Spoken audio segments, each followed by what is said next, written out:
नमस्कार सभी को। मेरे चैनल में आप सभी का हार्दिक स्वागत है। आज मैं उपस्थित हूँ सूर्यकांत त्रिपाठी निराला द्वारा लिखित उपन्यास अप्सरा का 5वां भाग लेकर। घर आकर कनक ने राजकुमार को अपने पढ़ने वाले कमरे में छोड़ दिया। स्वयं माता के पास चली गई। नौकर ने अलमारियाँ खोल दी। राजकुमार किताबें निकालकर देखने लगा। अंग्रेजी साहित्य के बड़े बड़े कवि, नाटककार और उपन्यासकारों की कृतियाँ थीं। दूसरे देशों के बड़े बड़े साहित्यिकों के अंग्रेजी अनुवाद भी रखे थे। राजकुमार आग्रहपूर्वक किताबों के नाम देखता रहा। कनक माता के पास गई। सर्वेश्वरी ने सस्नेह कन्या को पास बैठा लिया। कोई तकरार तो नहीं की? माता ने पूछा। तकरार कैसी अम्मा, पर उड़ता हुआ स्वभाव है ये, हिंगड़े वाले नहीं हो सकते। कनक ने लज्जा से रुकते हुए स्वर से कहा। कन्या के भविष्य सुख की कल्याण कामना से माँ की आंखों में चिंता की रेखा अंकित हो गई। तुम्हें प्यार तो करते हैं ना? पुनः प्रश्न किया उसने। कनक का सौंदर्य दीप्त मस्तक आप ही आप झुक गया।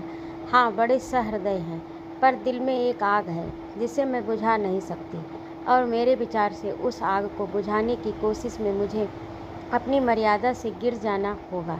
मैं ऐसा नहीं कर सकूंगी, चाहती भी नहीं, बल्कि देखती हूँ मैं स्वभाव के कारण कभी कभी उसमें हवा का काम कर जाती हूँ। इसलिए तो मैंने तुम्हें पहले समझाया था, पर तुम्हें अब अपनी तरफ से कोई शिक्षा मैं नहीं दे सकती। आज अपने हाथों पकाया भोजन खिलाने का वादा किया है अम्मा। कनक उठकर खड़ी हो गई। कपड़े बदल कर नहाने के कमरे में चली गई। नौकर को तिमंजले वाले खाली कमरे में भोजन का कुछ सामान तैयार रखने को कहा। राजकुमार एक कुर्सी पर बैठा संवाद पत्र पढ़ रहा था। हिंदी और अंग्रेजी के कई पत्र कायदे से टेबल पर रखे थे। एक पत्र में बड़े बड़े अक्षरों में लिखा था, चंदन सिंह गिरफ्तार। आग्रह स्फारित नेत्रों से एक सांस में राजकुमार कुछ इबारत पड़ गया। लखनऊ षड्यंत्र के मामले में चंदन गिरफ्तार किया गया था। दोनों एक ही साथ कॉलेज में पढ़ते थे। दोनों एक ही दिन अपने अपने लक्ष्य पर पहुंचने के लिए मैदान में आए थे। चंदन राजनीति की तरफ गया था, राजकुमार साहित्य की तरफ। चंदन का स्वभाव कोमल था, हृदय उग्र। व्यवहार में उसने कभी किसी को नीचा नहीं दिखाया। राजकुमार को स्मरण आया, वह जब उससे मिलता, झरने की तरह शुभ्र स्वच्छ बहती हुई अपने स्वभाव की जल राशि में नहला वह उसे शीतल कर देता था। वह सदा ही उसके साहित्यिक कार्यों की प्रशंसा करता रहता है।